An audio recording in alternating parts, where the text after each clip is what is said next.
오늘 우리가 함께 읽은 본문의 처음은 사무엘이 늙음에 라는 말을 이렇게 시작을 합니다. 사무엘은 이스라엘에게 있어서 아주 중요한 사람 중에 하나이죠. 그가 한 역할은 이스라엘을 하나님께로 향하게 하고 또 하나님을 경외하는 믿음의 삶을 살도록 동분서주한 것으로 말할 수 있을 것입니다. 우리가 이미 익히 알고 있듯이 이 사무엘 선지자는 늙었을 때에 자신의 아들들을 이스라엘의 사사로 삼게 됩니다. 아무리 뛰어난 지도자도 그 역량에 한계라는 게 있습니다. 비교적 젊었을 때야 사무엘이 여기저기 다니면서 주의 일을 감당하고 또 하나님 안에서 이스라엘 백성들을 바로 세우려고 애쓰고 하나님의 뜻과 명령을 따라서 힘썼지만 이제 세월이 흐르고 늙고 힘에 부치고 또 여러 가지 힘겨움 속에서 자신의 아들들을 이스라엘의 사사로 세워서 자신의 일을 대리해서 할 수 있도록 조치를 취하죠. 지도자가 중요하긴 합니다. 그러나 지도자가 또한 한계를 갖고 있다는 것도 우리는 생각해야 되겠죠. 그리고 영원한 끝까지 책임져주고 뭔가를 할 수 있는 지도자는 없죠. 늙은 사무엘을 대신해서 아들들을 세웠는데 이 아들들이 그렇다면 이 사사의 역할을 잘 감당했어야 할 것입니다. 그런데 어떤 일이 발생합니까? 장자와 차자, 즉 요엘과 아비아라는 이 아들들이 브엘세바에서 사사가 됐는데 자기 아버지의 행동을 따라 행하지 않았다라고 말합니다. 참 아이러니하죠. 아버지는 그렇게 훌륭하고 또 하나님을 경외하고 백성들의 지도자로서 존중받을 만한 사람이었는데 아들들은 그렇지 않습니다. 이 대목에서 참 어떤 면에서는 자식들 내 마음대로 되지 않는다라고 생각할 분들이 많죠. 또 역사상뿐만 아니라 주변에서도 부모님들은 그래도 그렇게 인품이 나쁘지 않은 분들인데 자녀들이 어떻게 저렇게까지 될 수 있을까라고 우리가 의아하게 생각할 그런 일들은 우리 주변에도 찾아볼 수 있습니다. 물론 다양한 기질적인, 유전적인 또 아니면 그 내적인 여러 상태와 상황 이런 것들이 존재할 수 있겠지만 우리가 인간적인 차원에서 봤을 때 좀 이해 안 되는 요소들도 때로는 존재하는 것이죠. 이 아들들은 뇌물을 만든 자였습니다. 아버지처럼 하지 않고 이익을 따라서 뇌물을 받고 판결을 굳게 했다라고 말합니다. 공정하고 바르게 심판을 하고 판결을 내려서 백성 사이에 건강한 인륜성과 공정한 윤리성과 또 하나님의 율법에 입각한 바른 체제들, 바른 생활 방식들이 뿌리내리도록 해야 되는데 이들은 이익을 따라서 뇌물을 받고 판결을 굳게 했다라고 성경은 우리에게 말하고 있습니다. 뇌물은 선물이 아닙니다. 그냥 아유 고맙습니다, 수고하셨습니다, 이거 너무 고마워서 내 마음을 표현합니다 라는 그런 유의 서로의 온정을 나누는 그런 선물이 아니에요. 뇌물이라는 것은 어떤 영향력을 행사하는 거죠.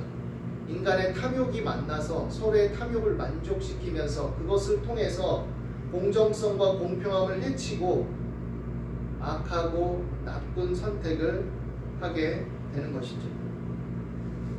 판결을 굳게 했다는 것은 무엇입니까? 하나님의 말씀을 거스린 겁니다. 공동체의 법과 도덕, 윤리, 상식을 자기의 욕심을 따라서 서로의 욕망의 개체들이 만나서 상호작용을 해서 그 일들을 이루어낸 것이죠. 지도자의 책임이 부각되고 있는 현실을 우리는 보게 됩니다. 그런 상황 속에서 이제 이스라엘의 모든 장로들이 모여서 라마에 있는 사무엘에게 나아갑니다. 그리고 어떤 요청을 하죠. 뭐라고 하느냐? 당신은 늙고 당신의 아들들은 당신의 행위를 따르지 아니하고 그러니 모든 나라와 같이 우리에게 왕을 세워 우리를 다스리게 하소서. 왕정체제를 요구합니다. 하나님의 뜻을 따라서 그들을 다스리고 그들은 일상 속에서 그 지도와 교훈을 받아서 가르침을 따르는 가운데 각자에게 주어진 믿음의 양심과 율법을 따라서 하나님을 섬기고 그렇게 살아가면 될 텐데 이제 그걸로는 안 되겠다. 우리도 이방 나라와 같은 왕정 체제가 필요하다라고 얘기합니다. 그리고 굉장히 정당한 합리적인 구실을 얘기하죠. 지도자의 책임입니다. 이거 이러하니 타당하지 않습니까? 라고 이렇게 얘기합니다. 장로들이 한 얘기는 사실 흠을 잡을 수가 없어요. 잘못된 얘기가 없습니다. 현실에 대한 명백한 인식 속에서 이 장로들이 굉장히 고심을 하고 공동체의 안정과 회복을 위해서 현실적인 대안을 제시하는 것처럼 보입니다. 그런데 본질적인 궁극적인 성찰이 결여되어 있습니다.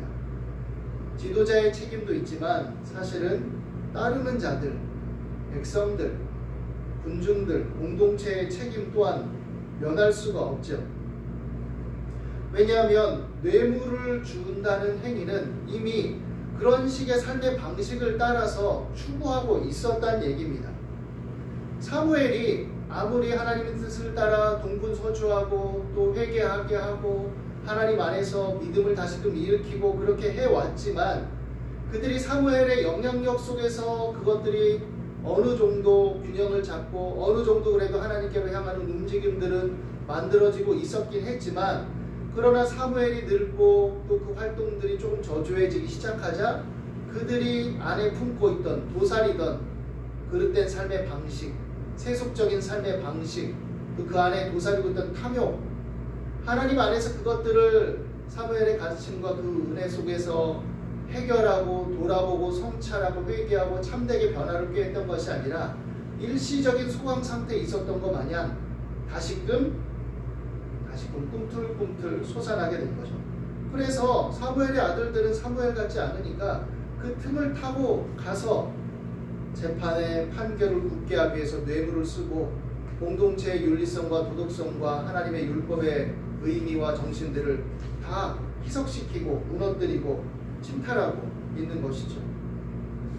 그러니 이것은 사무엘의 아들들만의 책임이 아니라 그 사람들의 책임이기도 한 것이고 그런 지경에 있을 때 장로들이 본이 돼서 그들을 교훈하고 가르치고 또 성문 앞에서 가르치고 함께 그 문제들에 대해서 기도하고 이런 일들을 한 것이 아닙니다. 가서 사무엘의 아들들에게 조언하고 고언을 하고 그것에 대해서 문제를 삼고 이렇게 했다는 내용이 없어요. 어떤 면에서 물론 축약돼서 나온 것이긴 하지만 그러니까 한편으로는 다수의 힘이 지도자로 하여금 잘못을 타협하게 만드는데 일조하고 있는 면도 우리가 간과할 수 없는 것이죠. 이스라엘 백성들의 역사를 봤을 때 금송아지 사건도 이런 것과 유사합니다. 모세가 하나님께 올라가서 시내산에 올라가서 그 율법을 받고 하나님 앞에 거하고 있을 때 더디 내려옴을 보고 백성들이 부추겨서 아론으로 하여금 금송아지를 만들게 하고 이것이 우리를 애굽 땅에서 인도해낸 하나님이다, 신이다 이렇게 하게 만들었죠. 그것을 타협한 지도자가 분명히 잘못이 있죠. 그 죄를 없이 할 수 없죠. 그러나 그 강력한 군중의 힘으로 백성들이 결집해서 다수가 결집해서 지도자를 충동한 것 그리고 나름의 힘 있는 자들의 무리가 결집해서 지도자로 하여금 잘못된 선택을 하도록 충동한 것 오늘날에도 그런 카르텔이나 그런 알력 세력들이 없다고 말할 수 없죠. 이미 역사적으로 있어 왔고 그러니 이것은 둘 다의 잘못인 것이죠. 한편으로는 물론 지도자의 책임이 더 크다고 말할 수 있을 것입니다. 이러한 점에서 장로들은 자신들의 잘못과 자신들의 허물을 돌아봤어야 했습니다. 백성들의 문제를 전체적으로 인식하고 본질적으로 인식해야 했습니다. 그런데 오판했죠. 그들은 단지 사사, 지도자만의 문제가 아니라는 것을 간과하고 세속적인 사고방식과 삶의 방식을 그들 안에도 받아들였기 때문에 세속과 타협하고 하나님의 말씀에 입각한 윤리와 법적 체제에 대한 존중이 이미 무너지고 있음을 바르게 인식하지 못했던 것입니다. 이미 탐욕과 편법과 술수가 사회에 만연하고 있었다는 것을 우리는 이 사무엘상의 맥락뿐만 아니라 사사시대를 얘기하는 사사기회를 통해서도 충분하게 살펴볼 수가 있는 것이죠. 그러므로 단지 사사 계승만의 문제가 아닌 겁니다. 자신들의 상태를 먼저 성찰하고 새로운 사사를 구하며 하나님께로 돌아서는 것이 먼저였죠. 그런데 장로들은 이러한 기회를 빌어서 이러한 현실적인 정당성을 빙자해서 겉으로 드러났을 때 이들의 요구는 흠이 없고 또 굉장히 타당하고 합리적인 것처럼 보였지만, 그러나 이들의 마음속에는 이방 나라의 권력적인 시스템을 수용해서 우리도 그럴듯하게 뭔가 갖춰서 뭔가 그렇게 해보자 라는 그런 야망, 욕망들이 틈타고 있었던 것이죠. 그래서 그런 것들을 본받고자 하는 것입니다. 하나님 나라와 그 율법에 입각한 좋은 제도와 삶의 방식이 이미 주어져 있었습니다. 하나님 안에서 각 지파 연합체를 구성하게 했고, 각 지파별로 그들이 공동체를 이루면서 하나님의 뜻과 말씀에 입각해서 살아갈 수 있는 자유로운 삶의 방식을 부여했고, 그 중심으로서 성전 제사와 율법의 제도와 제사장의 제도와 여러 방식들이 주어져 있었죠. 그리고 그것이 무너질 때 사사를 세워서 그것들이 다 이루어질 수 있도록 하나님께서 회복을 꾀하시고 그들에게 자비와 긍휼을 베풀어 주고 계셨죠. 그런데 그들은 이것을 망각했습니다. 영적인 삶의 방식과 그 생각에 따르는 정서, 경건한 정서, 믿음의 정서, 하나님의 말씀을 사유하고 그것을 따라 추구하는 삶의 정서가 무너지니까 다른 것으로 대체하게 되는 거죠.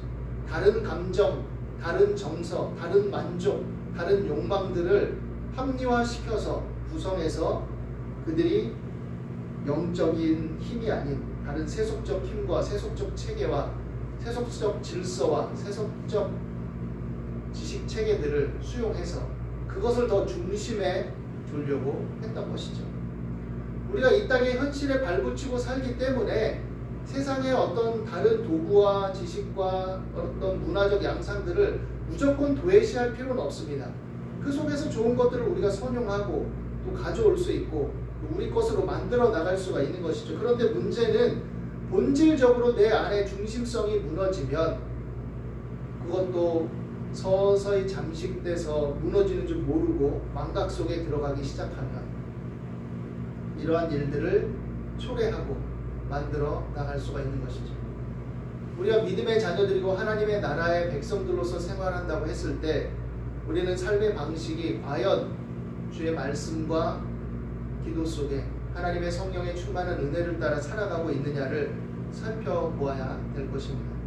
그 속에서 우리의 생각과 사고방식과 삶의 정서들이 채워져 있지 않으면 우리는 다른 것들을 추구하게 될 겁니다. 인간의 결핍은 항상 체험을 갈망하고 있기 때문에 영적인 열망과 믿음의 삶을 살다가 그것들을 도외시하고 또 그것들이 약화되고 다른 것으로 채워나가기 시작하면 결국 그것을 통해서 구성하려는 욕심, 또 자기 만족적 성취의 욕구들이 일어나게 됩니다. 그러므로 말씀과 기도로 매일의 삶을 중심을 세워야 나가야 되는 것이고 그 기둥을 통해서 삶에 다각화되고 다양한 여러 가지 것들을 분별하고 판단하면서 그것들을 잘 운용하고 잘 적용하고 수용하고 또 사용할 줄 알아야 되는 것이죠.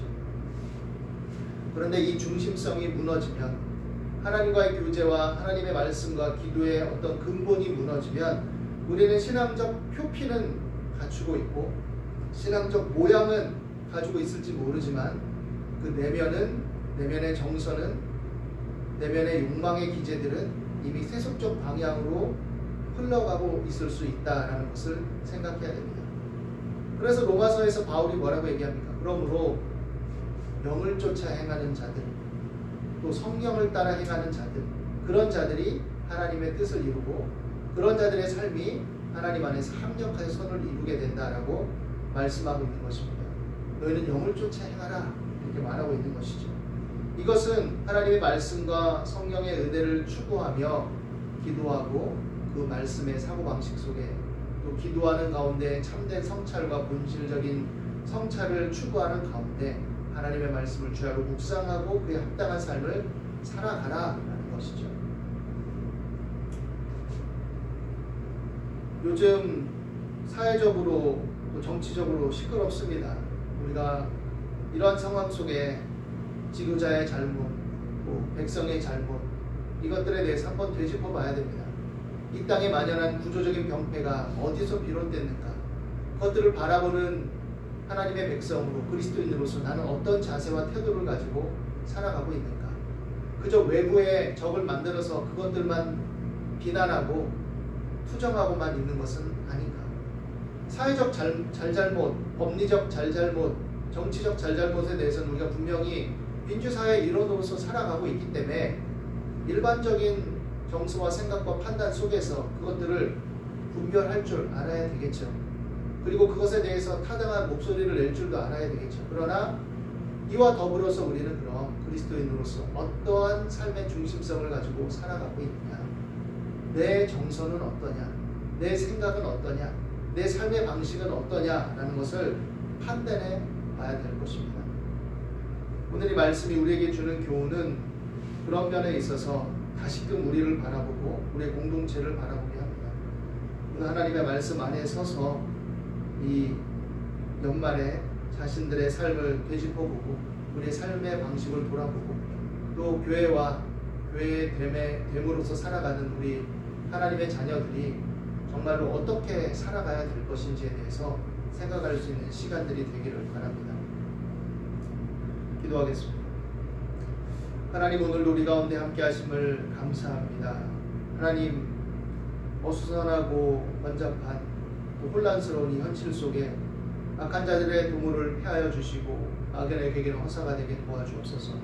이 땅에 하나님, 인간의 양심과 도덕성을 따라주신 일반적인 은총으로서의 그래도 상대적으로 건강한 법과 제도와 윤리와 또 인륜성의 체계들이 무너지지 않도록 하여 주시고 악한 자들의 도모를 피하여 주시고 악인의 궤계는 다 허사가 되게 도와주옵소서. 아버지는 이 땅의 건전한 시민들, 백성들이 도탄에 빠지지 않게 하시고 전쟁의 위협과 또 외교적인 혼란과 아버지의 삶의 곤궁함에 처하지 않도록 긍휼과 자비를 베풀어 주시고 이 모든 것들이 다 하나님의 자비와 긍휼을 힘입어 합력하여 선이 될 수 있도록 주여 도와주시고 불쌍히 여겨 주옵소서.